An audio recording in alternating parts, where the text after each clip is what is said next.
कभी सोचा है कि एक बहुत बहुत बहुत लंबे मतलब अनंत तक जाने वाले चार्ज तार के चारों तरफ जो एक इनविजिबल फोर्स होती है उसे नापते कैसे होंगे? आज हम फिजिक्स की इसी क्लासिक पहेली को सुलझाएंगे और इसके लिए एक बहुत ही शानदार टूल का इस्तेमाल करेंगे। तो सवाल यही है, एक ऐसी लाइन जो कभी ख़त्म ही नहीं होती, उस पर फैले चार्ज से जो इलेक्ट्रिक फील्ड निकलती है, उसका सही सही हिसाब कैसे लगाया जाए। ये सुनने में भले ही मुश्किल लगे, पर आज हम इसे मिलकर एकदम आसान बना देंगे। तो आगे का हमारा सफ़र कुछ ऐसा रहेगा। पहले हम समझेंगे कि ये प्रॉब्लम इतनी ख़ास क्यों है, फिर इसके लिए सही हथियार चुनेंगे, कुछ ज़रूरी कैलकुलेशंस करेंगे और फिर सबको जोड़कर जो फाइनल फॉर्मूला मिलेगा उसका असली मतलब समझेंगे। तो चलिए सबसे पहले ये समझते हैं कि ये प्रॉब्लम अलग क्यों है। ये जो अनंत शब्द है ना, यही हमारे नॉर्मल तरीकों के लिए एक चैलेंज खड़ा कर देता है और हमें कुछ नया सोचने पर मजबूर करता है। देखिए, बात ऐसी है कि कूलम का नियम एक अकेले पॉइंट चार्ज के लिए तो बढ़िया काम करता है, लेकिन एक अनंत तार जिस पर लाखों करोड़ों चार्ज एक लाइन में है, उसके लिए कूलम का नियम लगाना मतलब एक बहुत ही मुश्किल मैथ्स में फंस जाना। इसीलिए हमें कुछ ज़्यादा स्मार्ट चाहिए। और यहीं पर एंट्री होती है हमारे हीरो की, घास का नियम। ये नियम खास तौर पर ऐसी सिचुएशन के लिए बना है जहां सिमिट्री हो, यानी एक जैसा पैटर्न, और हमारा अनंत तार तो सिमिट्री का एक बेहतरीन उदाहरण है।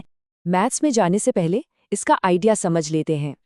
ये नियम बस इतना कहता है कि अगर हम कोई भी एक काल्पनिक बंद डिब्बा या सतह इमेजिन करें, तो उससे निकलने वाली टोटल इलेक्ट्रिक फील्ड लाइंस यानी फ्लक्स उस डिब्बे के अंदर बंद चार्ज पर ही निर्भर करेगी। और ये रहा इसका मैथमेटिकल फॉर्म। बाईं तरफ जो है वो इलेक्ट्रिक फ्लक्स है, यानी सतह से कितनी फील्ड लाइंस गुजर रही हैं, और दाईं तरफ है उस सतह के अंदर कितना चार्ज बंद है। बस यही इक्वेशन हमारी मास्टर की है। अब इस प्रॉब्लम को सॉल्व करने के लिए एक और चीज समझनी होगी, लीनियर चार्ज डेंसिटी, जिसे हम लैम्डा से दिखाते हैं। ये बस हमें ये बताता है कि तार की हर 1 मीटर लंबाई पर कितना चार्ज बैठा हुआ है। सिंपल। अच्छा, अब गॉस का नियम लगाने के लिए हमें तार के चारों ओर एक काल्पनिक 3D शेप बनानी होगी। जरा सोचिए तो, ऐसा कौन सा शेप होगा जो इस तार से निकलने वाली फील्ड की सिमेट्री से एकदम परफेक्ट मैच करेगा? बिल्कुल सही, एक सिलेंडर, एक बेलन। इसकी जो गोल वाली सतह है वो तार से हर तरफ बराबर दूरी r पर होती है, और इलेक्ट्रिक फील्ड भी तो तार से हर तरफ बराबर ही निकलती है। इसीलिए सिलेंडर यहाँ एकदम फिट बैठता है। ठीक है, तो हमने अपना टूल भी चुन लिया और काल्पनिक सतह भी बना ली। अब समय है असली काम करने का।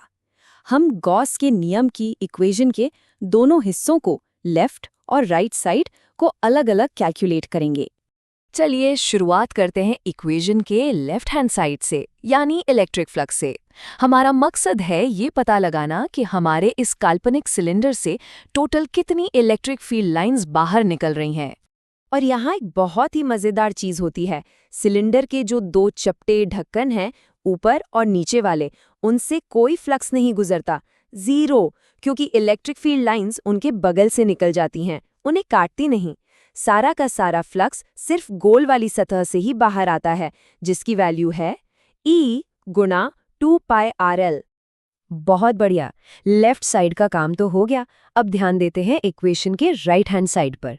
हमें बस ये पता लगाना है कि हमारे काल्पनिक सिलेंडर के अंदर टोटल कितना चार्ज कैद है। और ये तो बहुत ही आसान है। हमें पता है कि हर मीटर पर लैम्डा चार्ज है, तो L मीटर लंबे सिलेंडर के अंदर कितना चार्ज होगा? सिंपल, लैम्डा को L से गुणा कर दो, तो हमारा बंद चार्ज हुआ लैम्डा गुणा L। चलिए जी, अब आता है सबसे मज़ेदार हिस्सा। हमारे पास इक्वेशन के दोनों साइड की वैल्यूज़ हैं। अब बस उन्हें एक साथ रखकर इलेक्ट्रिक फील्ड E की वैल्यू निकालने की देरी है। हम बस अपने निकाले हुए फ्लक्स और चार्ज की वैल्यूज़ को गॉस के नियम वाले मेन फॉर्मूले में रख देते हैं, तो हमें मिलता है E इंटू 2πRL बराबर है lambda L upon epsilon not के। और यहाँ एक जादू होता है। ध्यान से देखिए, L जो हमारे काल्पनिक सिलेंडर की लंबाई थी, वो इक्वेशन के दोनों तरफ से कट जाती है, कैंसिल आउट। ये फिजिक्स की खूबसूरती है। इसका मतलब हमारा जवाब इस बात पर डिपेंड ही नहीं करता कि हमने सिलेंडर कितना लंबा लिया था। और बस जरा सा रीअरेंज करने के बाद हमें मिलता है हमारा फाइनल एकदम साफ सुथरा और पावरफुल फॉर्मूला।